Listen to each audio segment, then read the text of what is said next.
Hi, my name's Reggie White. I play defensive end for the Green Bay Packers. I'm also an ordained minister.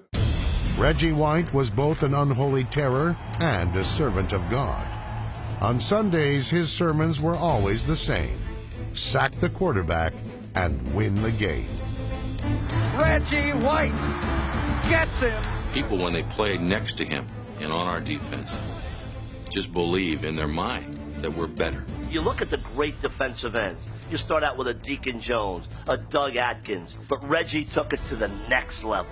Reggie's a mean turkey when he came playing that game. He was strong, powerful.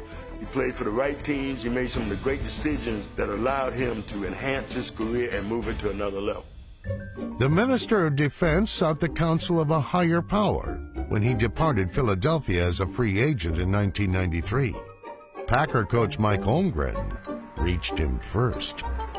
When we were trying to sign Reggie, I phoned him up and I left a message on his answering machine: Reggie, this is God. I want you to play in Green Bay. And then I hung up the phone. After all the press conferences and everything, he came to my office. He goes, in his voice, he goes, "Hey, Mike, that was pretty funny. That was good."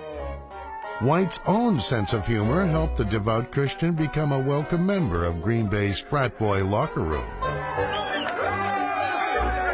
You know, he's a 6'5" 300-pound goof. He'll turn into Muhammad Ali like this. I'm the greatest of all time. People know I'm pretty. I can still fight. They say I'm old. I'm not old.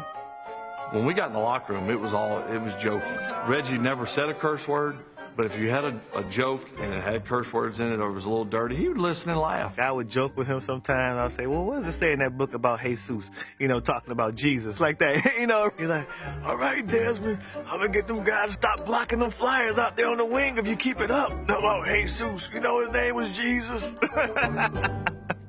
White was well liked and admired by his teammates off the field. On the field, he lived up to his advanced billing as one of the strongest players of his era.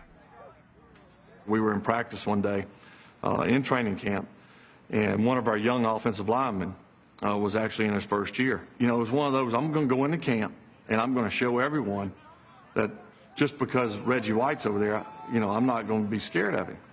Well, he ends up holding Reggie on the play and kind of grabbed him, and Reggie looked at him kind of after the play was over, and he said, you don't need to be holding me now. And the guy turned and looked at Reggie and said, blank you.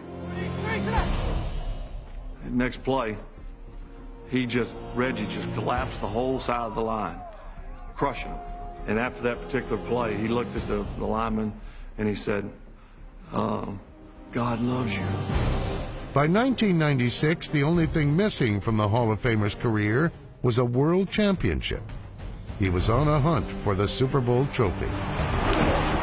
He was special that year for us. One man changed your offensive thinking for the entire game. You had to block him with two guys. You had to play against his team differently than you had to play against anybody else's because of him. White finally set foot on hallowed ground during Super Bowl 31. The 35-year-old looked exhausted by halftime, but in the fourth quarter, his prayers were answered.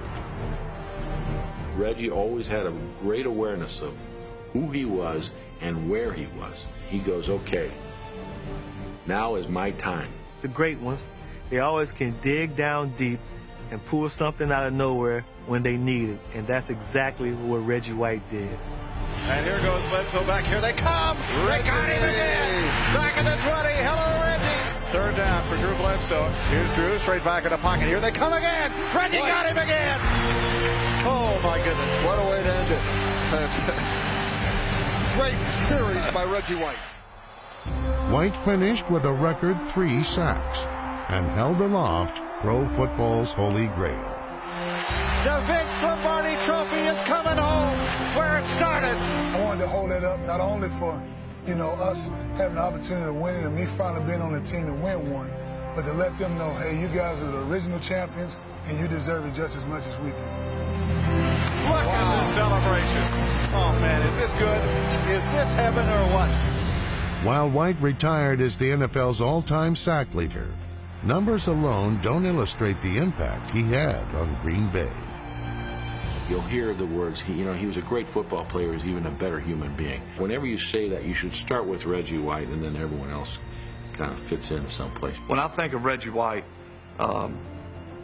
it's easy to think of the sacks, but really I think of how fun-loving, carefree he was. We had a tremendous amount of diversity on our team, and backgrounds and races and all that stuff, but he treated everyone the same. You always felt like that he was like a big brother to you.